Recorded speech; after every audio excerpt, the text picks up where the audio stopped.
Hearing loss ಎಷ್ಟು ಅಂತ identify ಮಾಡೋದಕ್ಕೆ ಮಾಡ್ತೀವಿ. ಪರ್ಸೆಂಟೇಜ್ ಗೊತ್ತಾಗುತ್ತೆ ಅದನ್ನ ನೋಡಿದ್ರೆ. ಅಂದ್ರೆ ಈಗ ಹಿಯರಿಂಗ್ ಲೆವೆಲ್ಸ್ ನಾರ್ಮಲ್ ಲೆವೆಲ್ಸ್ ಅಲ್ಲಿ ಇದೆಯೋ ಅಥವಾ ಅದ್ರಲ್ಲಿ ಏನಾದ್ರು ಪ್ರಾಬ್ಲಮ್ ಇದೆಯೋ ಅಂತ ನೋಡ್ತಾರೆ. ಅದ್ರಲ್ಲಿ ಬೇರೆ ಬೇರೆ ಲೆವೆಲ್ಸ್ ಬರುತ್ತೆ. ಸೊ ಈ ಇನ್ಸ್ಟ್ರೂಮೆಂಟ್ ಉಪಯೋಗಿಸ್ಕೊಂಡು ಅದನ್ನ ಮಾಡ್ತೀವಿ. ಸೊ ಇವಾಗ ಕೆಲವು ಸಲ ಕಿವಿನಲ್ಲಿ ಇನ್ಫೆಕ್ಷನ್ ಆಗುತ್ತೆ ಅಂತ ಹೇಳ್ತಾರಲ್ವಾ, ಇನ್ಫೆಕ್ಷನ್ ಆಗ್ಬಿಟ್ಟು ಪರದೆನಲ್ಲಿ ತೂತಾಗ್ಬಿಟ್ಟು ಹೊರಗಡೆ ಇನ್ಫೆಕ್ಷನ್ ಬರೋದು ಅಂತದೆಲ್ಲ ಇರುತ್ತೆ. ಆ ಕಂಡೀಷನ್ ಗಳನ್ನ ಪತ್ತೆ ಮಾಡೋದಕ್ಕೆ ಇದನ್ನ ಉಪಯೋಗಿಸ್ತೀವಿ. ಮಧ್ಯ ಕಿವಿ ಟೆಸ್ಟ್ ಅಂದ್ರೆ ಜನರಲಿ ಇವಾಗ ಒಂದು ಮಗು ಇಲ್ಲಿ ಟೆಸ್ಟ್ ಬಂತು ಹೇಳಿದ್ರೆ ಇದು ಕ್ಯೋಟೋನೋಡಿಮೆಟ್ರಿನೂ ಮಾಡಬೇಕು. ಇದನ್ನು ನಾವು ಸ್ಕ್ರೀನಿಂಗ್ ಪ್ರೊಸೀಜರ್ ಅಂತ ಮಾಡೇ ಮಾಡ್ತೀವಿ. ಆತರ 96% ಇದೆ. ಇರೋದ್ರಲ್ಲಿ ರೈಟ್ ಬೆಟರ್ ಇದೆ ಅವರಿಗೆ. 77% ಅವ್ರು ಗುಡ್ ಇದೆ. ಅವರು 65% ಕೊಟ್ಟಿದ್ದಾರೆ. ಸೊ 33% ಮಾತ್ರ ಮೈನಸ್ ಇದೆ. ಹೌದು, ಬೋತ್ ಸೈಡ್.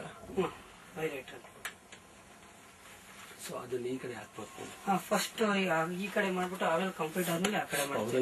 ಎಷ್ಟು ಡ್ಯೂರೇಷನ್? ಡ್ಯೂರೇಷನ್ ಇದಕ್ಕೆ ಇವ್ರ ಕೋಆಪರೇಟ್ ಮೇಲೆ ತಗೋಬಹುದು ನಾವು. ಅಂದ್ರೆ ಒಂದು ಮ್ಯಾಕ್ಸಿಮಮ್ 5 ಮಿನಿಟ್ಸ್ ಆಗುತ್ತೆ. ಸುಮ್ಮನೆ ಕೂತ್ಕೊಂಡ್ರೆ ಅದು ಕಿವಿಗೆ ಹಾಕ್ಬಿಟ್ರೆ ಅದನ್ನ ಕರೆಕ್ಟ್ ಮಿಡಲ್ ಇಯರ್ ಪೋರ್ಷನ್ ಅಂದ್ರೆ ಅವ್ರಿಗೆ ಹೇಳ್ಕೊಳ್ತಾ ಇರುತ್ತೆ ಪ್ರೆಷರ್ ಅಷ್ಟೇ. ಕಿವಿಗೆ ಸ್ವಲ್ಪ ಗಾಳಿ ಹೋದಂಗಾಗುತ್ತೆ, ಸ್ವಲ್ಪ ಗಟ್ಟಿಗೆ ಎಳಿತಾ ಬರುತ್ತೆ ಮಿಡಲ್ ಇಯರ್. ಈಗ ಇಲ್ಲಿ outer year, middle year, inner ಇರುತ್ತೆ. ಔಟರ್ ಇಯರ್ ಪಾರ್ಟ್ ಬಿಟ್ಬಿಡಿ.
ಗ್ರೈಂಡ್ ಮಾಡ್ಬೋದು. ಸ್ಮೂತ್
ಲಿಕ್ವಿಡ್ ತರ ಬರುತ್ತೆ.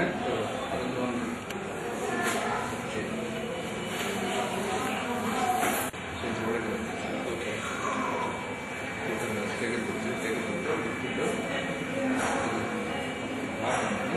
ಇದು ultraviolet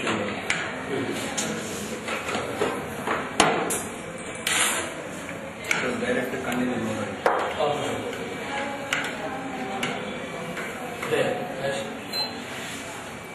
UV rays ultraviolet half an hour fill ಮಾಡಿ 3 ಮಿನಿಟ್ಸ್ ಏನಾಗುತ್ತೆ ಈ ಥರ ಗಟ್ಟಿ ಆಗುತ್ತೆ. ಸೊ ಗಟ್ಟಿ ಅನ್ಫಿನಿಶ್ ಮಾಡಿ ಮತ್ತೆ ಏನು ಮಾಡ್ತಿದ್ದು ಡೆಸರಿಂಗ್ 4 minutes ಹೊರಗಡೆ ಅವನು ತೆಗೆದ್ಬಿಟ್ಟು ವಾಶ್ ಮಾಡ್ಕೊಂಡ್ಮೇಲೆ ಈ ಥರ ಅಂಟಂಟಿಲ್ಲ. ಸೊ ಅಂಟಂಟಿಲ್ಲದೆ ಏನು ಮಾಡ್ತೀನಿ ಮತ್ತು ಡ್ರಿಲ್ ಮಾಡಿ ಸ್ವಲ್ಪ ಫಿನಿಶಿಂಗ್ ಈ ಥರ ಫಿನಿಶ್ ಮಾಡಿದ್ಮೇಲೆ ಫೈನಲಿ ಲ್ಯಾಕರ್ ಹಾಕೋದು ಈ ಥರ ಫಿನಿಶ್. ಸೊ ಇದನ್ನು ಇಂಪ್ರೂವ್ ಮಾಡೋದು ಇಲ್ಲಿ ಯಾವ ಥರ ಪೇಷಂಟ್ ಅಂದರೆ ಈ ಶುಗರ್ ಇರ್ತಾರೆ ಡಯಾಬಿಟಿಕ್ ಅವರು ಈ ಥರ ಹಾರ್ಡ್ ಮೋಡ್ ಮೊದಲೇ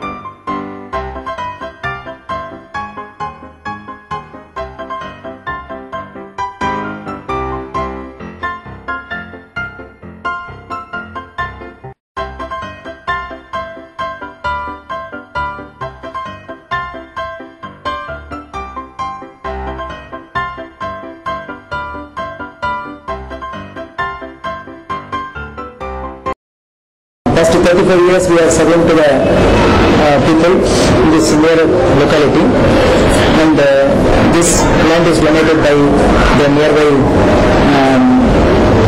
the trust, and we are having this institute for the past 35 years, and with the intention that we can grow, and the past 35 years we have grown. Now we have come to a stage that yes, we are serving the public, and it is number 2 in Karnataka, and the number 1 is Institute of Speech and Hearing Mysore, and number 2 in Karnataka. Private wise, this is number 1 in Karnataka, and all over Karnataka, Tamil Nadu and Andhra Pradesh people are also visiting here, and a lot of UNT people are referring the cases, and we are doing the services, and basically we are doing for the poor people, the intention, and it is profound UNT specialist Dr. S. R. Chandrasekhar has started with the help of Bangalore Lions Club, and they are the joint venture partner for us, and today it has grown with their help and other things also, and now certain instruments are all donated by even our Rotary Club also, Rotary Internationals also, and of course we are now up to date machineries we are having, and still we are planning to have a mobile unit which can reach the poor at their doorsteps instead of they coming and knocking the door, and it will be more helpful for them, so that if anything is referred, then they can come here and they can have the specialized treatment. Otherwise we can attend to them at their doorstep, because most of the people doesn't know what is this problem at all, and if any problem is there, they are thinking that it is a disease. It is not a disease which can be cured, and which can be taken precautionary measures also. With that intention, we are planning for a mobile unit with the help of either Lions Club or Rotary Club, and we are approaching. Probably it may take place. Otherwise we are planning to have our own this one also.